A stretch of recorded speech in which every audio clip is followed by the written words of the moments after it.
Hello everyone and welcome back to the Retro Recall. I hope you're doing awesome. Today we have a continuation of sorts to the video I just released on Wednesday. It just has not been sitting well with me. If you know that we spent quite a bit of time cleaning up and trying to restore that Intel Celeron AOpen system, the custom system. We did a great job cleaning the case, all the different components, all those wonderful things. And you know, whether it was the power supply that caused, spoiler alert, sorry. If you haven't seen that video, please go back and watch it. And this whole video will make more sense. And so I don't know if it was the power supply that caused an issue, or the board just happens to be bad, or there's an issue with capacitors or what have you. I'll figure that out later when we have some more time. But I just really wanted to get into another video and really help restore that AOpen case. It's just a really good looking case. We did a lot of work on it. We just need a motherboard to support that. So let's get right to it.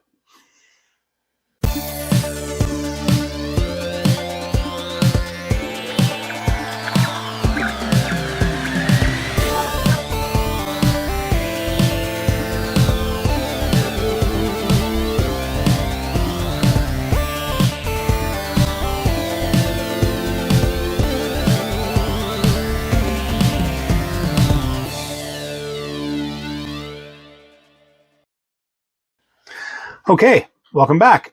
So if you remember, this was the motherboard that caused us the issues. You know, I commented on the red light being on the board.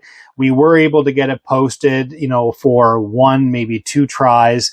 And then even though it was posted, whether it was in the original video when we did the e-waste video, which showed, you know, the testing of the systems, or if it was, you know, the video we just did, which we did try booting the system twice, and it did post twice.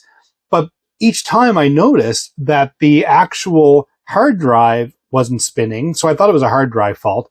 And then I went, well, wait a minute, let's try this. Let's try the optical drives, and of course they didn't work either. So that's led me to believe there was an issue with the power supply and or the board. And then after all that, I went ahead and tried just taking the board out completely, trying different ways, tested the power supply. Power supply was working fine. The replacement power supply, was working fine. So we have this board that I have since taken a few tries, and did some, you know, testing with the multimeter, tried to see if there's a short anywhere on the board. And I mean, there's no heat difference. I took a heat gun and did a view of this, and there's nothing that I can see that's causing any problems on this board. Now, again, I didn't focus as much time as I potentially could have. I just wanted to see. But I was like, well, you know, what's my next video? Are we just going to leave that hanging and move on? No, we're going to go back and look at it. And so I looked at the case and I went, okay, we got to make sure this is going to work properly. So I took the power supply out, and you know, the power supply, I tested it, works just fine. I mean, we have, you know, what we do is we just go ahead and jump the green and the black, make sure it's off. It is. So we go green and then just a ground wire. And what this does is just tells the, you know, power supply that there's something connected, and that's it. So I'm going to go ahead and flip it on, and the power supply is spinning just fine. No issues. Working great. That's perfect. So, I mean, outside of that, it's very clean inside. This is a great working power supply. And so we're just going to go ahead and use that power supply. So we know we have a good working power supply. That's the first part of this troubleshooting. And then I went, okay, well, we have this board and we have that beautiful Celeron processor, that 400 processor. Now, I'm not married to the, you know, this particular speed of processor. Just, I wanted to, you know, have this build as a Celeron build. And so I went out and into my parts area, and I dug and I dug and I dug. And I was able to locate the following in a parts bin. We have a Gigabyte. It looks to be a Gigabyte GA6VMM revision 5.1. Now, what's interesting about this board is there's lots of things interesting about this board, and I'll talk about it in a moment. But I went into the on the site. I went on the RetroWeb. I went to Gigabyte's website, and this model GA6VMM is only showing in version 1.2 on the board that matches GA6VMM. There's this GA6VMMP, which I don't understand, version 5, but it has an ISA slot, which you can see here is capable of handling based on the board, but it's not on this particular board.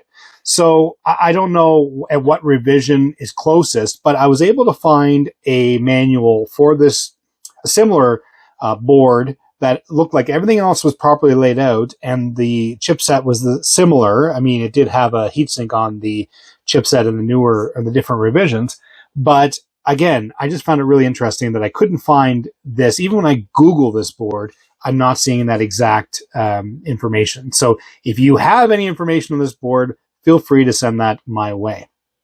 So what's interesting about this board? Well, what's interesting is I look at this from AOpen and from Gigabyte, and they're almost identical, even when it comes down to the layouts of the board. So, I mean, talking about where the processor is, I mean, yes, I mean, the power connectors are in different areas, but the actual physical form factor of the board is almost identical. And the same thing goes with the front ATX I/O shield that goes here in the back of the tower. So this is going to work out quite nicely. If we can get this board going, again, I haven't tested this board. I have no idea if it works. We're going to do that together. But I wanted to see, if we can get this board going. But I mean, the fact that it has the exact same layout in the front is awesome. So that's going to save us a lot of time. Now, that said, there's definitely some corrosion. At least I think it's corrosion, some rust on here, on some of the outside shield here. So what I want to do is actually take my Dremel tool here, and we're going to go ahead and we're going to polish. We're going to take a rubber tip. I won't be using this one. This is a sanding block here, but a sanding tip. But what I want to do is take the rubber tip and just polish off these areas. And I want to, we're going to have to clean the board anyway, like we would any of the other boards that we've done on the channel. Okay, so what I'm going to do is essentially just get this all kind of cleaned up, get the board all cleaned up, do the polishing. I'll do the polishing first because there'll be some residual stuff as a result. Now, also, I forgot to mention, this is a Celeron processor as well, so it's socket 370, PGA 370, but it's also a Celeron 800 CPU. So, I mean, the other one was 400, which is fine, and this is 800. Now, I thought about taking the 400, popping it in this, just to kind of keep it as original to the e-waste system that we're trying to restore. However, I'm not doing that because this board is configured for the 800. I would assume it is because it would have came out of the system just like this. And where I don't have the exact manual for this, I've had different manuals close to it. I'm not going to mess with any of the jumpers or anything on here. I'm sure in the CMOS there's some ability to change frequencies and what have you, where this has 100 megahertz front side bus, the other one has 66. So again, I'm going to focus just in on keeping this processor to this board. It came out like that. It's going to be a perfect fit. We got to adjust some of the standoffs because the screws are obviously in different locations, but we'll do that in the case and ideally get this system running. Okay, so we're back, and I've gone ahead and just set up the Dremel tool properly. I'm going to use the metal bit or the wire brush bit instead of the actual rubber tip because there's a lot of rust on here, and just by looking at it, I'm just going, it's probably best if we use that. So forgive the sound, we'll get right to it here.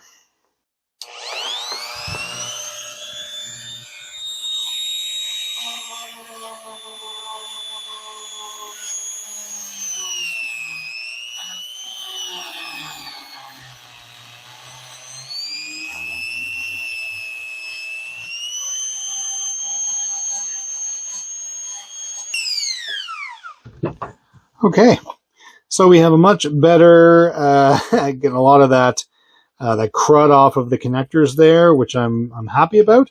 So let's get the bench kind of all cleaned up here, and we can start to get everything put back together here.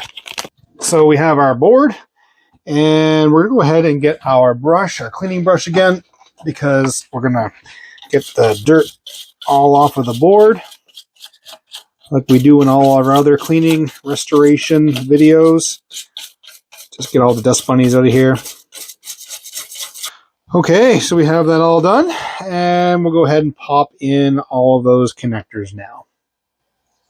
Okay, so we have all of our connectors in the back again, all put back on. And now what we're going to do is give the, as we always do, is give the motherboard a nice alcohol bath here. Just to make sure that we are nice and clean. I just like to go over the brush just to get all the fine stuff off. Make sure there's nothing on here that's going to cause any sort of dust build up or things like that. So it's looking good. Let's do our wipe of the board here, or the pad. And the thing I want to do as well is I have another wipe here. I'm going to clean off the dye just because I want to get as much of that off as we can. And there we go. This would have been the old thermal paste that was on the cooler. So I'll use the last bit of the wipe here just to clean off some of these other components just to make sure we're absolutely spot on clean. I like working with the equipment when it's all cleaned up. It's a pleasure to work on, actually, so it's good. And we'll just do what the brush couldn't with the wipes. And one of my viewers suggested to use anti-static wipes. These are not. They are alcohol-based wipes. As you can see, is slowly dissipating off the processor there. But yeah, I'll have to get some of those. So great suggestion. I should be using those for sure.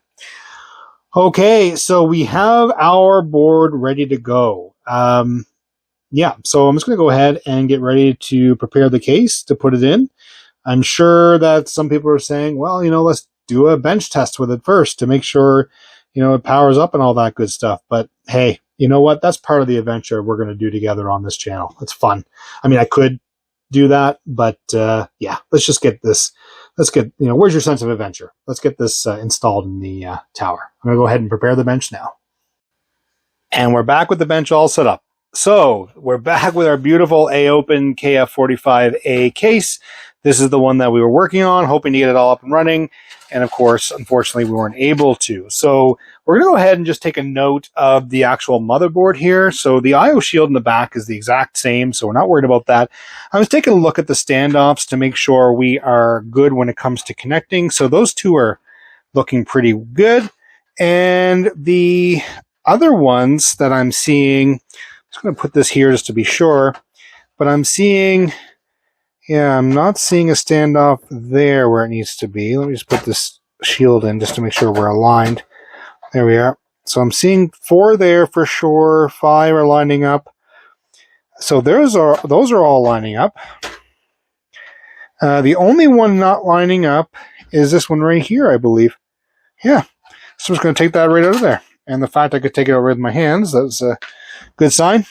All right. These ones are all good. Oh, there's some loose there. So I'm just going to go ahead and grab the tool here and make sure I get the right one. And we'll get those tightened up there. So now we can just slide the motherboard in to make sure we're all aligned properly there. And just want to double check. Here we are. And we have one there, one there, one there, one there, one there, and one there. Perfect. Okay, I'm going to take that out again. And we'll get the power supply installed next because that's our tangly bit.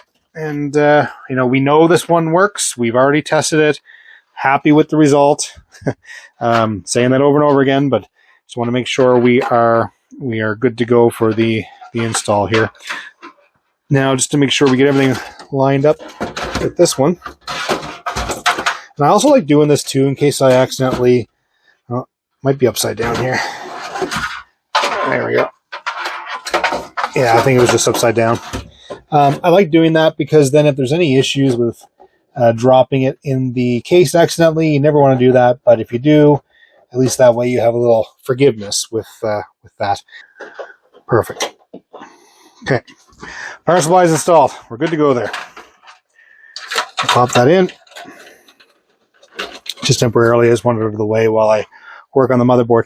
Okay, so we have the motherboard next. We're going to pop that in. And just slide it in the back first, and then you can tilt it in place, just so you're not trying to jam it into where it's going. Again, slow and steady wins the race on this one. Get some of those wires out from underneath. Yeah, that works well. Okay, that's looking like it's aligned nicely. So I get some of these screws from the motherboard. And yeah, we'll start putting them in. So we have our motherboard securely in the computer, in the case. It's looking better already. Look at that.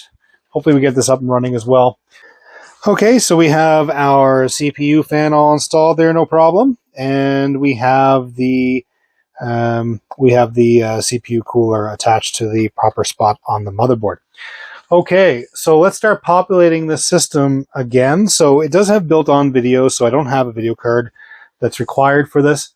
I'm going to stick in some of the memory that we know worked. I'm just going to pop that in here and get that installed. Oh, yeah, let's get some deoxit put in there. Definitely some resistance. And this should clean everything up nicely for us. There we are. It just was really resistant going in, so I just don't want to force it. There, much better. Yeah. And that's how you revive some of these older boards, right? Is by doing all the things that we're doing, then you're able to get these back in nicely. Yeah, that goes in way nicely. There we go. Okay, so we have that in there. We have that installed. So the next thing that we had installed was the Sound Blaster Live card. So we're going to pop that in to here. There we are. We have that. And we're going to pop in the modem next. That's what was next on the list. We'll pop that in. And then the same thing with an Ethernet card that we had, the D-Link. We'll pop that in as well. Okay, we have that in. And what we'll do is throw in some screws there for good measure, just to make sure that we are not worried about things moving around in there that shouldn't be moving around. So there we go. Now, the front shield connectors here that we have to indicate the LEDs and all that, I'm going to go ahead and get those all plugged in, but I'm going to have to do some troubleshooting to find out exactly what ones they are. Okay, we're back, and I have all I believe, what's correct for the front panel connectors and everything. We'll see. I mean, at the end of the day, we can always swap them around. That's going to be for our optical drives there. And before I do anything else, let's go ahead and plug this into the board. This is our power. Okay, we have that in there now. And we'll pop in the ribbon cable. I totally went against my rule, which is the longer end goes towards the board, and then the other shorter side, what I mean by that is, so a longer distance between the cable, and then the two shorter ones are for where it needs to be. So we'll pop that in there. Okay, we have one, and we have two. It's all starting to come together now, which is nice. And we'll pop in those extra wires. We'll just put in here for now. That way they're out of the way. We'll pop those in. And remember, when you're plugging these in, there's red to red. When it comes to the cable, the pin 1 to the red power on that. So we have that connected. That's great. And now we'll go ahead and get the other floppy, or the floppy. Oh my goodness, my terms today. The IDE cable that we have here. Get that popped in. So I'm going to go ahead and pop this in now.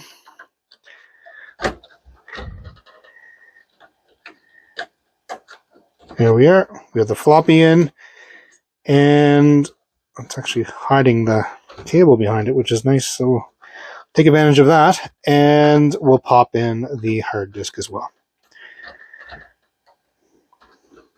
There, we have the hard disk in, which is great. And then the cables for the power, and we'll just do the same thing. I'm just going to pop this in here, and for the floppy, we'll do the same here.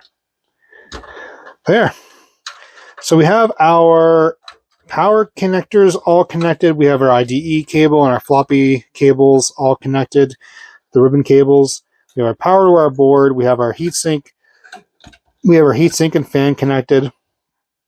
Fancy's working fine. All of our boards or expansion cards are connected, and our front panels connected, and our power supply's in. We have it again. Now let's go ahead and see if we can get the bench all cleaned off and be in a position to fire up the system for this motherboard's first time since we've seen it. Hello everybody and welcome back. As you can see, we have the bench all set back up with our beautiful looking AOpen KF45A tower custom system that we did install the 2 drives in and got it all nice and scrubbed up, cleaned up. So the moment of truth, will this system turn on? I have not done anything yet. So let's go ahead and flip the switch in the back. Power is on. Let's go ahead and see if it powers up. It's on. Do we get post? The fan's a little noisy.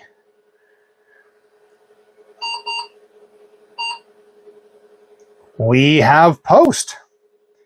Okay, that's a great sign. It's alive. All right, let's see what we have here. So we have an anti-BIOS setup, which is awesome. We have our Celeron 800, so it's detecting the processor, no problem. We have 128 megs of RAM with it looks like 8 megs shared memory as well. So it says CMOS settings wrong. Now, one thing I did off camera, because I did notice that I hadn't done it when I had the system on its side, was replace the CMOS battery, which I've done. So it says press F1 to run setup or F2 to load default values and continue. Let's go into setup. I'm going to check this out.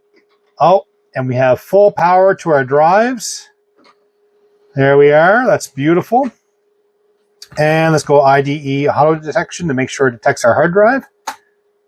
It detects our hard drive. That's awesome. This motherboard literally was in a bin full of parts thrown on top of everything. So you can sense my excitement because I really wanted to get this system up and running. And it was just a shame that we weren't able to get that up and running on the other video that we were doing. Put a hardware monitor for a moment just to see what we're running at. So the CPU is running at 32 degrees Celsius, which is fine. And the fan is working. All of our rails look good for the power being delivered, which is what we would expect because the power supply was working, testing just fine.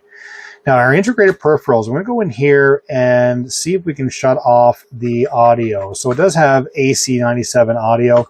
I'm just disabling that because we have the Sound Blaster card in there, so that's good.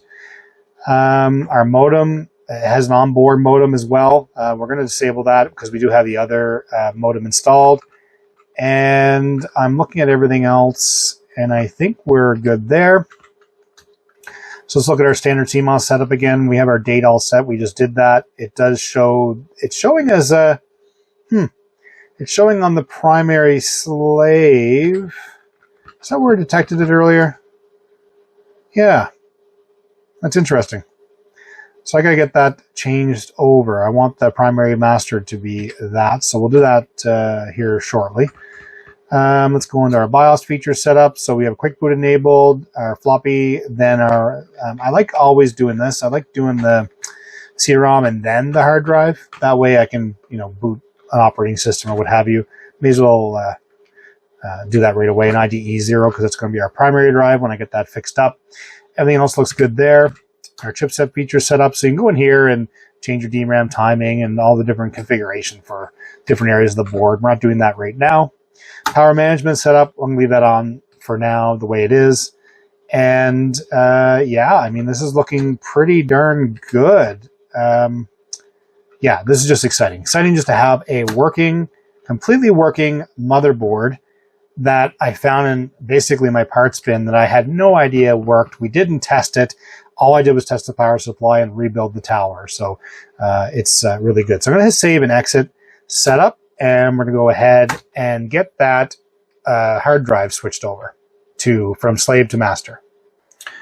Okay, and we're back, and I've just gone ahead and restarted the computer here just because we're in a good place. I don't know if you noticed, it's slightly quieter. And I've gone ahead and switched the hard drive over to primary master. Now, it's not going to load Windows. It just isn't. It's trying different hardware. Back in the day, it was harder to use hardware that wasn't already installed with the OS to work. But one thing I did do is I replaced the fan that was in the system. I figured I had the other one, so I just took the fan off of it, and it fit the heatsink perfectly. So I was able to do that. Now, this fan doesn't look terrible. It's just noisy. So I'm going to take off the sticker there, add some bearing oil, and see if we can get that functioning well again.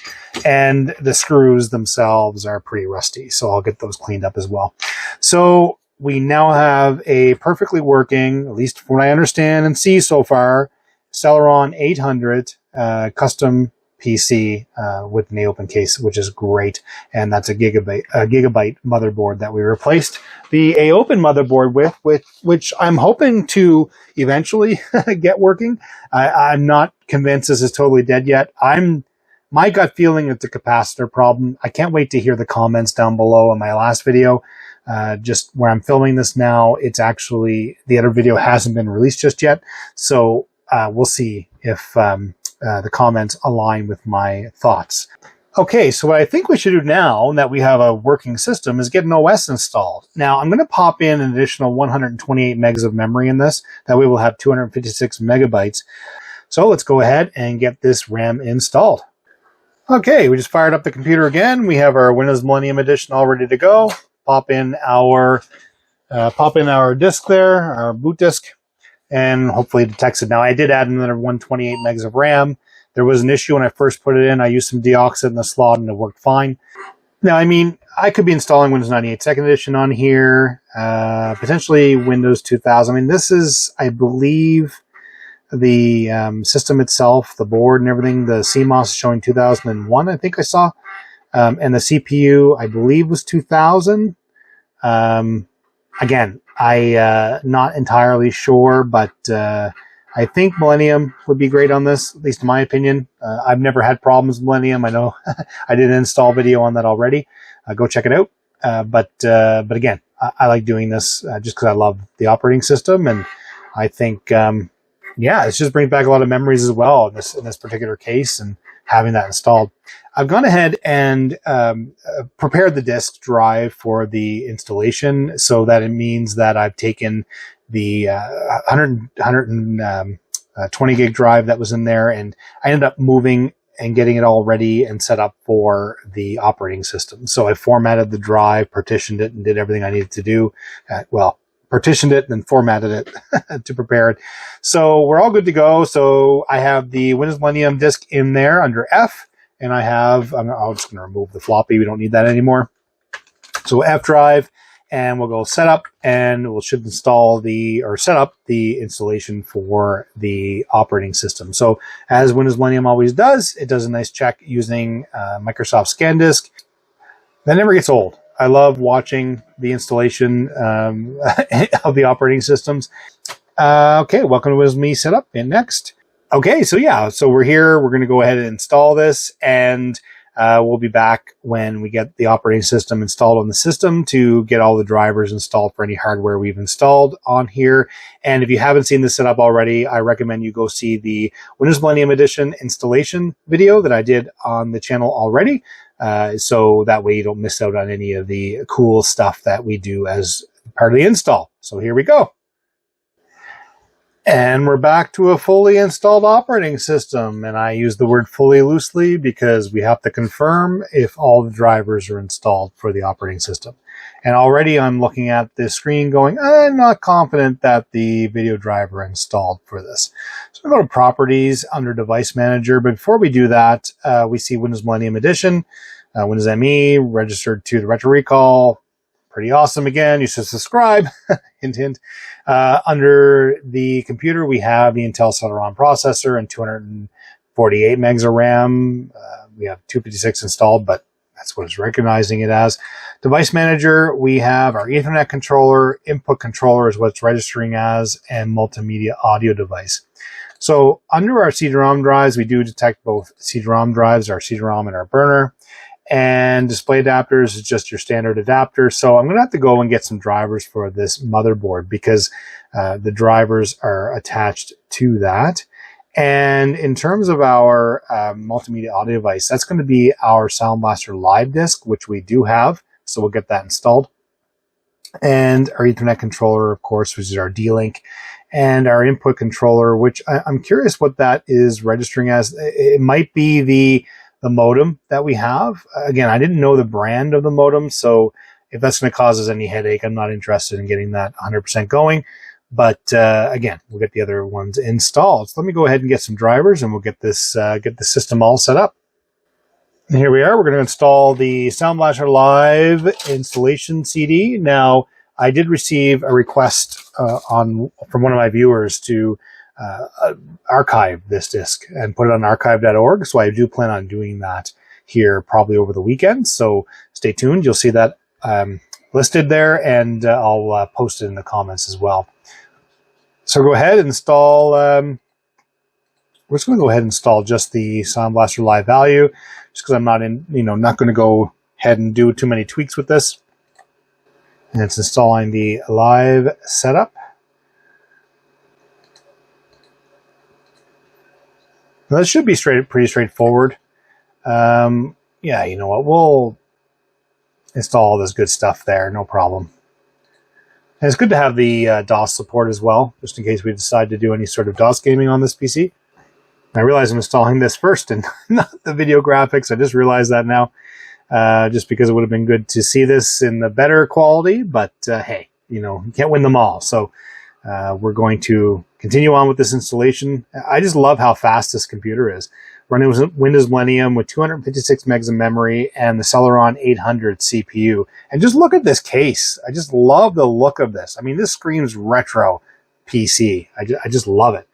And, I was one not to go out and buy the pre-built OEM PCs, like, the HP Pavilions and the IBM Aptivas and things like that were out. I tend to buy the systems and build my own PCs because then I can customize what it was. Now, I'm not going to lie, there were times where I couldn't afford certain components, so I would just go with the entry-level ones and all that stuff. So just really happy that, reliving this in the future, knowing what I had in the past and being able to rebuild some of these things. And again, yeah, we'll do that. And the same thing with the joystick. But again, knowing that these systems that came out of the junkyard, I mean, this system was an e-waste. You saw this in the other video. And we added components that we've been able to build over time. So, added components that we had over time that we were able to build. So it's really, really awesome to be able to do that. So I think that's, just being able to experience this is just great. So I'm going to go ahead and restart the computer, and it should finalize the installation for the Sound Blaster Live sound card. And here we are with the computer booting back up. Let's see if we hear any sound. I do have the speakers on above there. Well, I didn't hear anything just yet, but I did detect the sound card. It's still loading here. It's now installed the add-on for Windows Live, Sound Blaster Live, which is great, which is right here.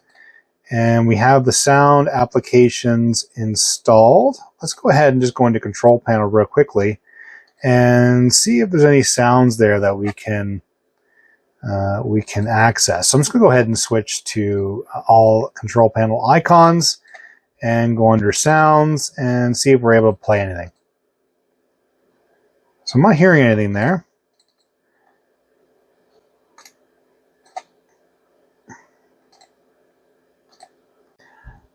Okay, so now that we have the audio installed and I do have the speakers on there, I am going to go ahead and focus on getting the video card installed. Now, I did install the drivers from the CD-ROM that I have here, and it is detecting it here. I'm just going to go ahead and reboot the computer, and I was able to get these drivers from the Gigabyte site. Now, mind you, that the version that they're for is for the version 1.2 motherboard. I wasn't able to find a 5.1 motherboard, even though that's what's written on the silk screen on the motherboard itself. So I'm hoping that these drivers work for us. So let's go ahead and just restart the computer and hoping that it does detect the driver properly and displays properly. So let's go ahead and restart, and we'll be right back with the finished product of hopefully our installed video card. Okay, and we're back. The Windows operating system, Windows Millennium Edition is loading up, and we have our graphics installed. So not only did it detect our graphics, it's trying to install our monitor, which is great. I'm just going to go ahead and let it detect the actual Windows drivers, use a plug and play instead, which is just fine. And you'll hear our sound, which is our Storm, for whatever reason, that I think is part of the extras that I installed on the operating system when I installed Windows, which was the theme packs. I believe they would have came with the Microsoft Plus as well. I'll just do an inspection, I guess, just see what other drivers we have to install. I believe we're going to have, the Ethernet controller, which is fine. Oddly enough, I don't think it's detecting the modem that we installed in this computer. So if you see in our device manager, the only one is the PCI Ethernet controller that's missing here. I'm not seeing anything here anywhere that's related to that modem. So I'm not sure if that card is bad or there's an issue with the slot on the motherboard, but we'll deal with that as it goes. So let's go back into my computer under our CD-ROM and under our driver CD, under Ethernet, and I believe that it comes with an install. It does, but I think that's for DOS. Let me try ME. All right, let's go ahead and just go right into the actual control panel driver profile and click on reinstall driver. We'll specify a location for the driver just because I know that we have the disk here, and it's going to search the A drive. It always does that. No, we don't want that. So we'll go here and under Ethernet, and we'll choose just OK, because it should automatically pick it up. No, it did not. Let's go under ME, and it's probably telling us to use the Windows 98 driver in the README. It is not. All right, let me go ahead and take a look at that just to make sure I have the right drivers downloaded here. Okay, so it is a D-Link DFE 530TX PCI fast Ethernet adapter. So we're just going to go ahead and use those drivers and install it. They were on the actual Windows Millennium operating system. I'm shocked that it didn't pick it up right away. But yeah, I confirm that the card is that. So I'm going to go ahead and restart the PC, and we'll see if we get Ethernet support included.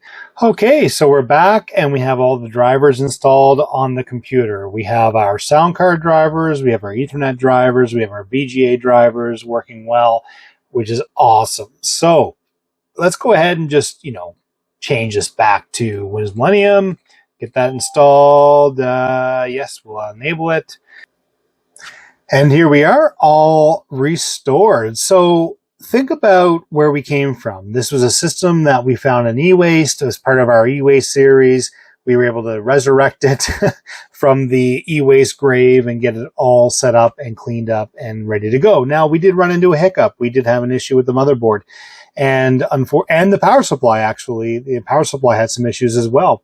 So we were able to get that all kind of replaced. So we replaced the system or the power supply with a new power supply and did some tests with that at the beginning of this video. And we could see also that we had the motherboard replaced. And again, this other motherboard that I found, which was a socket 370, which housed the Celeron 800 CPU, we were able to get that going as well in this beautiful looking case. And this just screams nostalgia. I just love this computer. I love Windows Millennium Edition. I know there's comments about that. I get that. But, just given the era of this computer, given the memory and the processor, I really wanted to install Windows Millennium. I just love this experience. So if you like today's video, please give it a thumbs up. If you haven't already, please subscribe to the channel. It really helps me out. And as well as the same with hitting the notification button. That way you'll be notified when there's new content. And again, thank you so much for all my viewers. Thank you again for all my subscribers. And thank you again for all the people taking the time to watch these videos. I really appreciate bringing this to you. Again, thank you so much. Hope everything's going awesome. And we'll see you in the next video. Bye-bye.